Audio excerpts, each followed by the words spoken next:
오늘 이 열왕기하 4장 말씀은 엘리사를 통한 하나님의 기적들에 대해서 나와 있습니다. 크게 네 가지의 이제 기적을 기록하고 있습니다. 엘리야가 이룬 기적도 많이 있지만 엘리사가 이룬 기적들이 더 많다. 하지만 많고 적음은 중요한 것이 아니고 엘리야의 역사와 능력들은 하나님께로부터 왔고 엘리사의 능력도 물론 하나님께로부터 왔지만 이 소소한 부분들이 많이 있다. 그래서 여기 4장에 나와 있는 이 네 가지의 기적, 이제 크게 봐서는 세 가지로 볼 수 있습니다. 이 네 가지의 기적 가운데 우리가 하나님이 주시는 거룩한 도전들이 있기를 소망합니다. 아멘. 4장 1절에 보면 선지자의 생도의 아내 중에 한 여인이 엘리사에게 부르짖어 이르되 당신의 종 나의 남편이 이미 죽었는데 당신의 종이 여호와를 경외하는 줄을 당신이 아시는 바니이다 했습니다. 이에 체주가 이르러 나의 두 아이를 취하여 그 종을 삼고자 하나이다 했습니다. 무슨 말이냐면 당신을 따라다니던 내 남편은 주의 종인 당신을 따라다니고 당신에게서 교육받고 훈련받으려고 했는데 죽어버렸다. 근데 지금 빚이 있어서 우리가 힘든데 그 당신을 따라다니던 그 종이 제 남편이 충성된 줄 당신이 잘 알고 있지 않느냐. 근데 지금 그 남편이 죽고 남편의 그 채무 때문에 우리 아들들이 지금 종으로 끌려가게 되었습니다. 좀 도와주십시오. 이제 기도하는 거죠. 부탁을 하는 거죠. 3절에 보면 이르되 너는 밖에 나가서 모든 이웃에게 그릇을 빌라 빈 그릇을 빌되 조금 빌지 말고 했습니다. 무엇을 빌려오라 했습니까? 빈 그릇을 가지고 와야 된다. 우리가 하나님 앞에 올 때는 빈 그릇으로 와야 되는 거예요. 세상의 것들로 가득 차 있고 욕심으로 가득 차 있으면 하나님 주신 은혜를 받을 수 없습니다. 그 마음과 생각들을 비우고 와야 돼요. 근데 예배하러 올 때 복잡한 생각들을 많이 가지고 있는 사람들이 있습니다. 우리 생각들을 내려놓고 하나님 뜻이 우리 안에 가득할 수 있도록 비우시기를 주의 이름으로 축복합니다. 그래서 비울 때 얼만큼 비워야 되냐? 우리가 비울 수 있는 만큼 다 비워야 된다. 빈 그릇을 가득히 빌릴 수 있는 만큼 다 가져오라 했던 것처럼 우리 안에도 비울 수 있는 것들을 다 비워내고 하나님 앞에 날마다 비워내기를 힘써야 된다. 그럼 무엇으로 가득하게? 하나님의 은혜의 기름으로 가득하게 우리를 비우기를 소망합니다. 7절에 보면 6절에 봅시다. 먼저 그릇이 다 찬지라 여인이 아들에게 이르되 또 그릇을 내게로 가져오라. 기름을 가지고 이제 엘리사가 그릇을 다 빌려서 이웃에게 빌릴 만큼 빌려라. 최대한 많이 빌려라. 그리고 그 기름 조금 남았다 했는데 한 병 남았다 했는데 그 기름으로 그릇이 되는 대로 다 부어봐라. 근데 부으니까 계속 기름이 나오는 거죠. 계속 믿음으로 부으니까 계속 나왔다는 거예요. 우리 한 사람이요 천을 당하고 만을 당할 수 있어요. 우리 한 사람이 믿음으로 깨어있으면 하나님 주신 은혜의 기름, 구원의 기름은요 끊어지지 않습니다. 근데 우리는 이걸 나 자신도 살리지 못한다.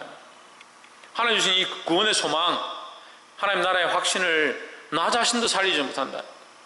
나 자신 한 사람 살리는데도 힘들어가지고 날마다 흔들리고 내가 천국 가겠나? 이래가 구원 받겠나? 자기가 자기를 잘 아는 거죠. 고민하고 허덕이고 흔들흔들 하니까 이 한 사람이 깨어나가지고 나만 사는 게 아니고 수없이 많은 사람들에게 기름을 부어줘서 그 사람들이 다 살아나게 해야 될 건데 그러니까 이 구원의 소망이 전해지지 못하는 거예요. 그래서 자기만 사는데도 힘든 거예요. 볼 수 있기를 소망합니다. 기름을 부으니까 그릇을 빌릴 만큼 다 부어졌다. 부어졌는데 이제 빌려온 게 이제 다 됐으니까 그릇을 더 가져오느라 하는데 이제 그릇이 없습니다 하니까 그렇게 하자마자 기름이 끊어져 버렸다.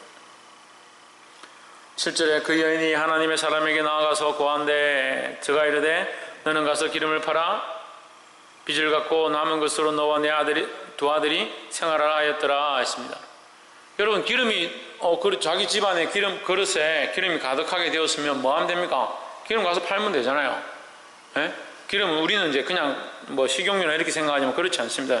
옛날에 당시에는 그런 기름도 없었고 쓰는 기름들은 다 올리브 기름이나 감람유나 다 귀한 값어치가 향료, 옥합이나 이런 것들은 다 귀한 값어치가 높은 것들이었다는 거예요. 기름이 가득했다는 것은 이건 값어치가 그만큼 높은 것들이 있다는 거죠.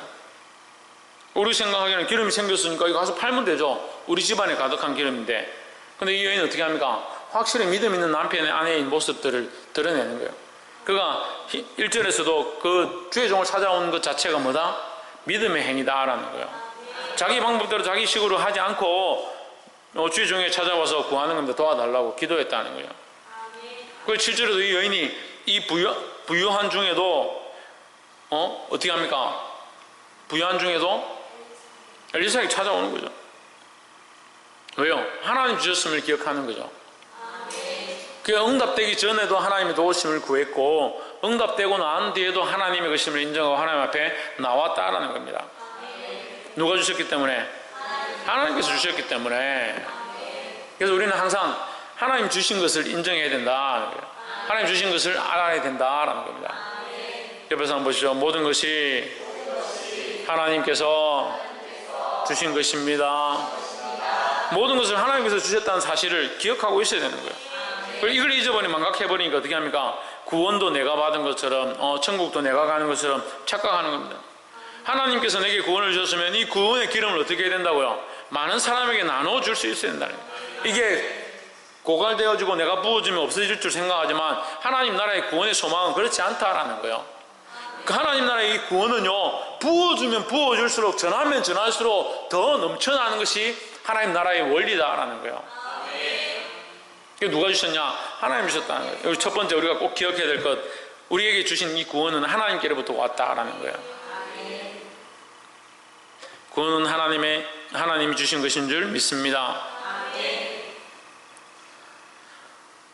두 번째 사건은 이 수넴 여인의 사건입니다. 여러분 다 잘 아시는 8절에 하루는 엘리사가 수넴에 이르렀더니, 여기도 이방 땅이죠. 수넴에 이르러서 그 여인이 한 명 있는데, 한 귀한 여인이 저를 강권하여 음식을 먹게 한 고로 엘리야사가 그곳을 지날 때마다 음식을 먹으러 그리로 들어갔더라 했습니다. 이 여인을 뭐라고 얘기하느냐? 귀한 여인이다. 그럼 여기서 귀한은 누구에게 귀한 겁니까? 하나님 보시기에 귀한 거죠. 그래서 우리는 사람에게 귀한 자들이 되는 게 아니라 하나님 보시기에 귀한 자가 되어야 되는 거예요. 사람들에게 잘 보이고 사람들이 원하는 것을 찾다 보니까, 사람이 기뻐하는 것을 찾고 내가 기뻐하는 것을 찾다 보니까 하나님의 기준과 가치를 잃어버린다. 그러니까 엉뚱한 소리를 하는 거예요. 뭐 드럼이 교회의 문제다. 왜 그런 소리를 하겠습니까? 자기 기준대로 자기 기준대로. 하나님의 기준이 되어지고 그건 이미 교회가 아니에요. 예수 그리스도가 머리인 것이 교회라고 했습니다. 그 문제는 뭡니까? 예수 그리스도를 머리로 하지 않는 게 문제죠. 예수 그리스도를 머리로 한 가치와 기준들을 가지고 뭐가 문제인가? 예수 그리스도를 머리로 하는데 뭐가 문제인가? 무엇이 예수 그리스도를 머리로 하지 않는 자세인가? 어떠한 행동들이, 어떠한 모습들이 예수 그리스도를 머리로 하지 않는가? 그걸 보면 되잖아요. 돈에 매이고, 정욕에 매이고, 세상에 매이고, 명예에 매이고, 그게 예수 그리스도를 머리로 하지 않는 모습들이다. 권력에 매이고, 교회를 확장하는데 눈이 멀어가지고 한 영을 돌아볼 줄 모르는. 하나님의 원리는요, 정말 하나님의 원리는 교회를 크게 막 짓는 것보다 한 명 죽어가는 영혼을 돌아보는 게 더 귀하다고 말씀하고 있습니다. 그런 가치관도 잃어버려놓고 뭐가 옳고 뭐가 그런지 말하는 것, 그 말 자체가 틀렸다는 거예요. 하나님의 기준으로 귀한 자들이 되기를 주의 이름으로 축복합니다. 옆에서 한번 보십시오. 하나님 보시기에 귀한 자가 됩시다. 저를 강권하여 음식을 대접했다. 이 여인이 참 귀하다는 거죠. 누구를 대접했냐? 주의 종을 대접한 거예요. 종을 대접한 게 아니라 주의 종을 대접했다는 거예요. 그래서 이게 중요합니다. 저한테 이렇게 섬기시는 분들도 있고 저한테 이렇게 잘 해주시는 분들도 있는데 저를 섬길 필요는 없어요. 저를 섬기는 게 아니라 제가 주의 종이기 때문에 섬기는 거예요. 그러니까 이 기준을 자꾸 잘못 잡으니까요, 잘못된 기준과 잘못된 삶이 나타나고 잘못된 행위들이 나타나는 거예요. 세상의 문제들도 왜 주의 종, 목사들, 장로들 왜 문제가 됩니까? 예수 그리스도를 머리로 한 기준들을 섬기고 봉사하는 게 아니고요, 그 사람한테 잘하면 복이 있다. 그 사람한테 잘하면 뭐 출세하는 길이 있다. 그렇게 보니까 그 사람한테 어떻게 잘 보일까? 그렇게 생각하는 거예요. 주의 종이라는 사실을 잊어버리면 안 되는 거예요. 자꾸 주의 종, 하나님의 종, 이걸 빼고 하나님 빼고 종이다, 목사다, 그걸 바라보는 거예요. 똑바로 보기를 주의 이름으로 축복합니다. 9절에 그 여인이 그 남편에게 이르되 항상 우리에게로 지나는 이 사람은 하나님의 거룩한 사람인 줄 내가 아노니. 10절에 우리가 저를 위하여 작은 방을 단 위에 짓고 침상과 책상과 의자와 촛대를 진설하사이다. 저가 우리에게 이르면 거기 유하리이다 하였더라 했습니다. 참 귀한 일을 하죠. 이게 쉽지 않습니다. 자기 집에다가 방을 하나 만들어서 집 안에다가 담을 만들고 침상 놓고 침대를 놓고, 우리 지금 말로 하면 빌라든 아파트든 하나 있는데 목사님이 그걸 잘 지나가니까 거기다 목사님 주무시라고 그 서재나 책장을 만들어 놓고 침대를 놓고 목사님 피곤하시면 여기 와서 한 번씩 쉬십시오. 그렇게 하는 거예요. 그렇게 할 수 있겠습니까, 여러분들? 못하는가 봐. 이게 쉽지 않은 일이죠. 이렇게 쉽지 않죠. 그만큼 주의 종을 이제 섬겼다는 거죠. 섬겼다는 거죠.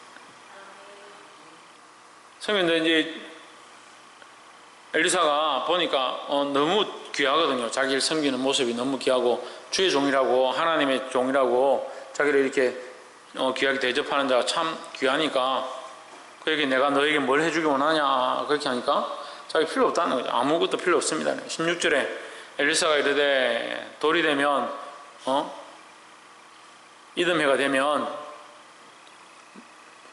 네가 아들 안으리라. 여인이 가로되 아니로소이다. 내 주 하나님의 사람이여 당신의 계절종을 속이지 마옵소서 하니라. 그런데 실제로 이제 아들이 생긴 겁니다. 아들이 생겼는데 그 아들이 어떻게 됐습니까? 죽게 되었다. 죽게 되었다. 이걸 다 얘기하자면 이제 얘기가 긴데 19절에 그 아벨이 이르되 내 머리야 내 머리야 하는지라. 아이가 조금 자랐습니다. 자랐는데 추수할 때 돼가지고 아버지가 가서 일을 하고 있는데 이 아들이 같이 나가서 있다가 아이고 머리야 아이고 머리야 내 머리야 내 머리야 이런 말은 잘 안 쓰니까 우리가 일상적으로 쓰는 말로 하면 아이고 머리야 이렇게 한 거예요. 머리가 아프다 머리가 아프다. 그래서 쓰러졌습니다. 쓰러지니까 아버지가 빨리 아이가 아프니까 빨리 데리고 어머니에게 가봐라. 어머니에게 데려다 줘라. 저거 엄마가 이제 안고 있다가 머리가 아프다고 끙끙 앓다가 오대가 죽어버렸어요. 죽어버렸으면 믿음 없는 사람 같으면 어떻게 합니까? 장례식을 준비하겠죠. 돈도 많고 부유하고 뭐 별 문제 없으니까 그냥 장례식 준비하고 정리를 하면 됩니다. 근데 어떻게 합니까? 그 시신을 하나님의 사람이 머물렀던 곳에다 갖다 놨다. 무슨 생각을 하고 있는 겁니까? 하나님이면 하실 수 있다는 생각을 하고 있는 거죠. 그러니까 항상 믿음으로 해결해야 돼요. 믿음으로. 항상 믿음의 문제로, 기도의 문제로 하나님 앞에 나아갈 필요가 있다는 거예요. 우리가 앞에서 이 여인도, 가부된 여인도 어떻게 합니까? 자기가 해결할 수 없는 상황들 가운데 나와서 기도합니다. 그 하나님의 종에게 간청합니다. 그렇죠? 우리 아들 둘이 팔리게 됐다. 어떻게 해야 합니까? 도와주십시오. 이렇게 기도했습니다. 마찬가지로 이 여인도 그 아들을 시신 어떻게 했다? 엘리사의 방에다 갖다 놨다. 그리고 이제 엘리사를 찾아갑니다. 급하게 찾아갑니다. 남편은 좀 못마땅해 하는지 이해가 안 되는지 좀 의아해하죠. 왜 지금 갑자기 엘리사를 찾아가려고 하느냐. 근데 이 여인은 어떻게 합니까? 하나님 보시기에 존귀한 자다. 하나님 존귀 여기는 여인이에요. 그러니까 하나님 신뢰하고 있는 거죠. 하나님께서 이 아이를 살릴 줄 믿고 하나님께서 이 문제를 어떻게든 해결하실 줄 믿는 거죠. 29절에서 엘리사가 게하시에게 이르되 내 허리를 묶고 내 지팡이를 손에 들고 가라. 이제 여인이 찾아와서 얘기하니까 게하시를 먼저 보냈습니다. 먼저 보냈는데 이 여인이 결단코 당신이 가지 않으면 엘리사 당신이 가지 않으면 안 되겠습니다. 이렇게 하니까 엘리사가 일어나서 같이 달려갑니다. 30절에 아이가 이르되 하나님의 여호와의 사심과 당신의 혼의 사심을 가리켜 맹세하니 내가 당신을 떠나지 아니하리이다. 엘리사가 이에 일어나 여인을 쫓아가니라 했습니다. 34절에 32절을 보십시오. 엘리사가 집에 들어가 보니 아이가 죽었는데 자기의 침상에 눕혔는지라 했습니다. 지금 아이가 어떻게 됐다고요? 죽었다. 우리는 어떻습니까? 우리는 이미 죽었다. 이게 우리 신앙 고백이에요. 우리는 이미 죽었다. 우리는 이미 죽었던 존재이다. 옆에서 한번 보죠. 우리는 이미 죽었던 자입니다. 우리는 이미 죽었던 자임에 대해서 기억해야 되는 겁니다. 이런 말씀을 볼 때요, 엘리사의 상황에서도 우리가 엘리사처럼 이것을 위하여 기도하고 영혼을 위하여 기도하고 병든 자를 고치는 우리가 이 일도 해야 되고, 우리가 과부의 자리에 서서 하나님의 종을 섬기고 교회를 섬기고 주의 전을 섬기는 이 일들 또한 우리가 해야 되고, 또한 이 아이의 관점에서 또 서야 되는 거예요. 아이는 어떤 관점이 있습니까? 죽었다는 거죠. 그래서 우리는 하나님 만나기 전에, 그리스도 만나기 전에 어떤 자였다? 죄로 말미암아 죄와 허물로 이미 죽었던 자였다는 거죠. 근데 34절에 아이 위에 올라 엎드려 자기 입을 그 입에, 자기 눈을 그 눈에, 자기 손을 그 손에 대고 그 몸에 엎드리니 아이의 살이 차차 따뜻하더라 했습니다. 34절 보고 뭘 좀 느끼는 게 없어요? 생각나는 게 없어요? 생각나는 찬송이 없어요? 예? 어제 찬송 우리가 이게 불렀잖아요. 제가 너무 은혜스러웠다고. 예? 생각이 안 나요? 참 신기합니다. 어제 제가 이 찬송이 너무 은혜스럽고 감격스럽다고 내가 주의 손에 나의 손을 포개고 주의 발에 나의 발을 포갠다. 손과 발만 포개고 몸은 더 떨어져 있고 손과 발만 앞으로 이렇게 되는 거예요? 그럴 수 없죠. 손과 발을 포개다는 말은 뭡니까? 같이 있다는 거예요. 같이 있다는 거예요. 하나 되었다. 이거 하나 된 거예요. 어디서 하나 되느냐? 어디서 하나 됩니까? 어디서 하나 되냐고요? 십자가에서 하나 되잖아요. 십자가에서. 십자가 둘이서 이게 겹쳐져 가지고 하나 되는 그런 뜻이 아니에요. 나도 십자가에서 죽었다 이 말이에요. 나도 그리스도의 그 십자가에서 죽으실 때에 나의 죄와 허물도 십자가에서 죽었다라는 거죠.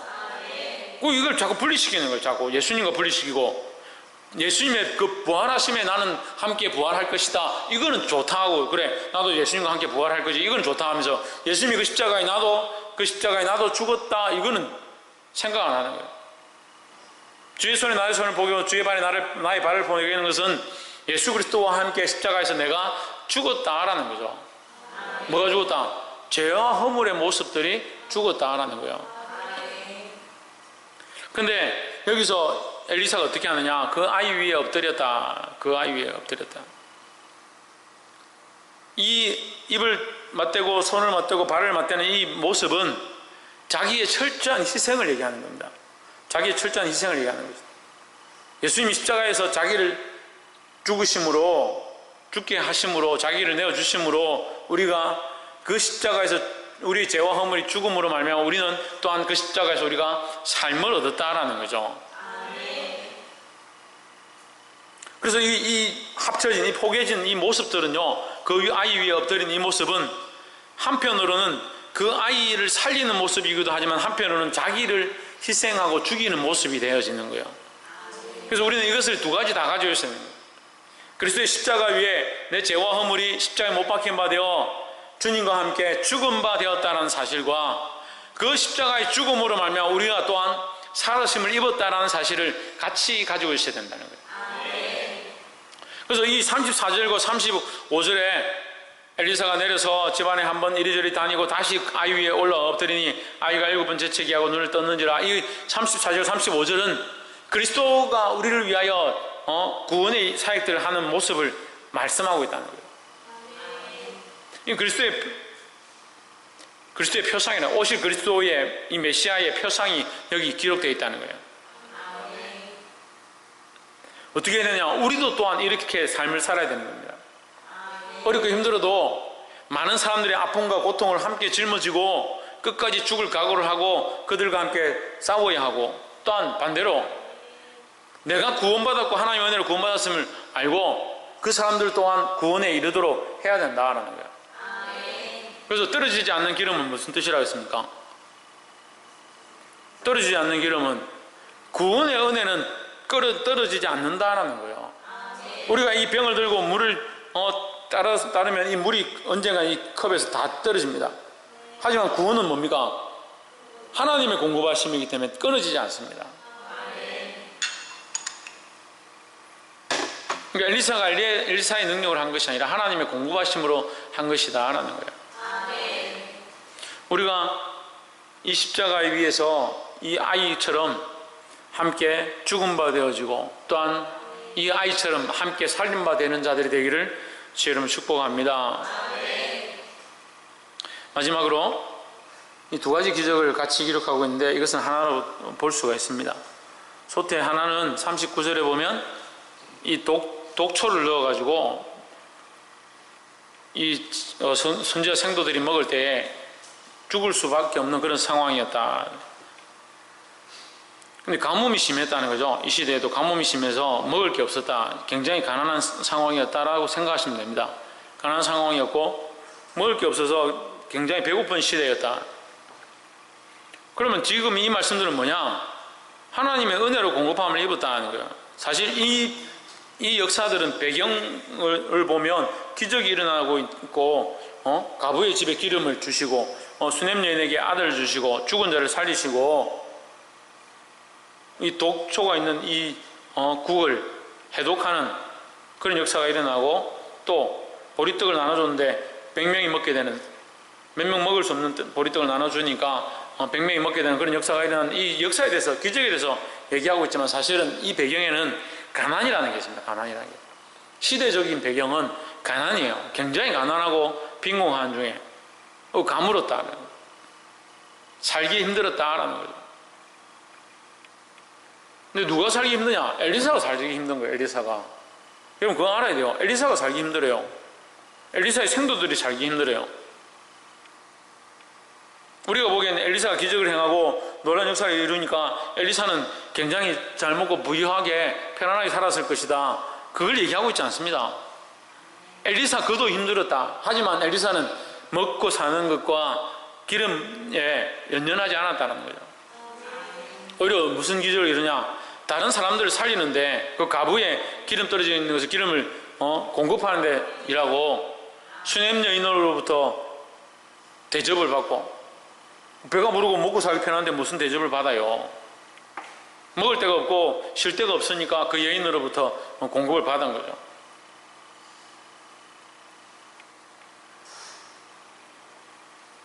제가 다른 측면으로도 여러분에게 설명하는 거예요. 이렇게 설명을 하지는 않습니다, 사람들이.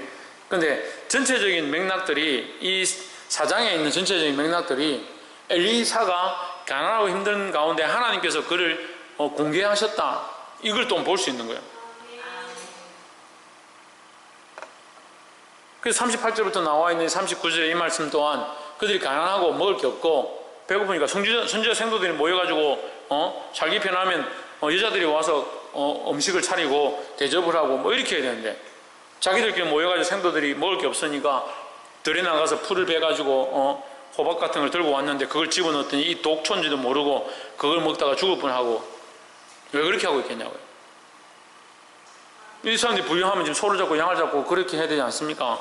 그런 상황이 아니라는 거죠. 근데 가루를 넣어서 해독했다. 그게 하나님의 도우심으로 살았다는 거죠. 또한 43절에 보십시오. 그 사원이 42절에 한 사람이 바알살리사에서부터 와서 처음 익은 식물 곧 보리떡 20과 또 자루에 담은 채소를 하나님의 사람에게 드린지라. 하나님 사람에게 드렸다는 거예요. 하나님 사람에게 공개하는데 뭘 했느냐? 보리떡 몇 개를 가지고 와서 이렇게 공개했다는 거예요. 그만큼 이 부여치 못하고 먹을 수 없는 그런 상황이었다. 43절에 그 사원이 이르되 어찌미니까 이것을 100명에게 베풀겠나이까. 다시 말하면 그거 얼마 되지 않으니까 그냥 주의 종 당신이 그냥 드십시오. 이거 가지고 어떻게 100명이 먹겠습니까? 어차피 우리는 먹을 건 없지 않습니까? 이런 얘기예요. 이제 엘리사가 어떻게 합니까? 무리에게 주어 먹게 하라 했습니다. 우리는 무슨 일을 해야 합니까? 먹게 하는 일을 해야 됩니다. 내가 먹는데 바쁘지 말고 내부터 먹겠다, 나만 잘 먹겠다 이렇게 하지 말고 먹게 하는 데 힘써야 된다는 거예요. 왜 뚱뚱한 게 문제됩니까? 살이 찐 것이 비만이 문제입니까? 오래 못 살 것 같아서? 남들이 보기 싫어서? 깡 마른 것도 성경에는 별로 좋은 게 아니에요. 깡 마른 것도 문제지만 배부르고 뚱뚱한 것도 좋지 않습니다. 성경에 나와 있는 배불러서 기름이 흘러서 죽은 사람들이 있죠.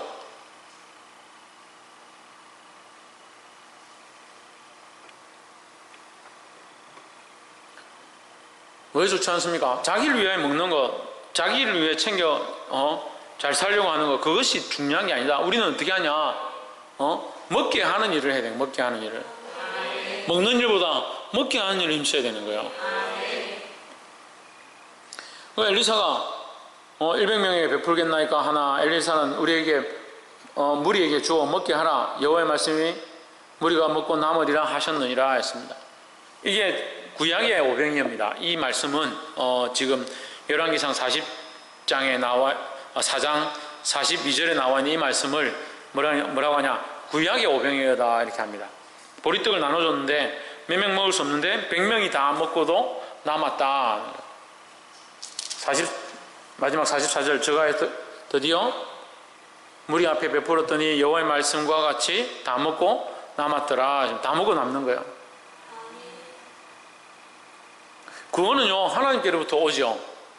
이건 이제 우리가 처음부터 쭉 연결하면요, 제가 여러 가지 얘기를 했지만, 여러 가지 말씀을 했지만 결국 결론적으로 얘기하면 기름을 자기 혼자 들고 있고 이 한 병에 있는 거 우리가 이것밖에 없으니까 이거 먹고 죽을랍니다 하고 들고 있었으면 아무런 역사도 나타나지 않는 거예요. 겨우 자기 한 사람 살았을란 거 몰라요. 지금 자기도 죽을 수 있습니다. 구원은 이와 같다는 거죠. 우리의 구원의 소망, 하나님의 복음은 이와 같은 거예요. 이거 들고 나 혼자서 살겠다라고 나만 기쁘고 나만 즐겁고 나만 하나님과의 거룩한 비밀이 있으니까 나만 살려야 하는 것은 결국 자기를 죽이는 일이라는 거예요. 뭘 해야 됩니까? 이것을 부어줘야 되는 거예요. 부어줘야 되는 거예요. 하나님의 구원의 기름은요 끝나지 않는다는 거예요. 이것을 믿지 않는 자에게, 주를 알지 못하는 자에게 부어줘라, 나눠줘라는 거죠. 또한 그렇게 되니까 이 보리떡도 연결되죠. 보리떡도 어떻게 합니까? 자기만 먹지 않고 나눠줬다. 나눠주니까 어떻게 됐다요? 남았더라는 거예요. 우리가 이 구원의 일을 하면 우리에게 남는다는 거예요. 그게 남은 게 뭐예요? 그게 하나님 나라의 상급이라는 거예요. 이것을 생각해야 되는데, 나눠줄 마음 없고 복음을 전할 마음 없고 복음을 위하여 자기를 희생하고 자기도 같이 죽겠다라고 죽음 위에 엎드려서 희생하고자 하는 죽음의 자리에 나아가지는 않고, 그러면서 무슨 생각만 하냐? 남는 것만 생각하는 거예요. 그러면 나만 가지고 있겠다, 나만 잘 살겠다, 가지고 있으면 남을 것 같습니까? 그게 끝이라는 거예요. 하지만 그것을 나눠주고 전하고 자기를 희생해서 그 죽음 위에 엎드리고 그 영혼을 위하여 눈물로 기도하는 자에게 무슨 일이 일어나냐? 남는 역사가 일어난다는 거예요. 복음을 위해서 산다는 게 뭡니까? 나는 복음을 믿어요. 복음을 알아요. 복음이 뭔지 알아요. 그렇게 하고 있는 게 복음을 위해서 사는 게 아니라는 거예요. 내가 구원을 알고 복음을 알았다면 이 복음을 나눠주기 시작하는 거예요. 사람들에게 나눠주는 거예요. 이 은혜를 나눠주기 시작하는 거예요. 이 하나님의 사랑을 내가 안다면 뭐 해야 되냐? 나눠줘야 되는 거예요. 하나님의 나라의 복음의 방법들은 나눠주는 데 있는 거예요. 말씀을 내가 깨달았습니다. 말씀을 압니다. 내가 묵상을 통해서 큐티를 통해서 하나님 뜻을 알았습니다. 그럼 가만히 있어요. 그럼 남아있을 것 같죠? 안 남아있습니다. 뭘 해야 되냐? 나눠줘야 합니다. 나눠주는 주의 복음을 나눠주고 말씀을 나눠주고 하나님의 사랑을 나눠주고 하나님 나라의 소망을 나눠주고, 그게 하나님의 원리고 방법이라는 거예요. 그것을 위해서 우리가 부름을 받았습니다. 여러분 이것을 잊지 마시고 죽음의 자리까지, 어디까지? 죽음의 자리까지 내려가서라도 이 복음을 전하는 일에 힘쓰시기를, 이것을 나누는 일에 힘쓰시기를 주의 이름으로 축복합니다.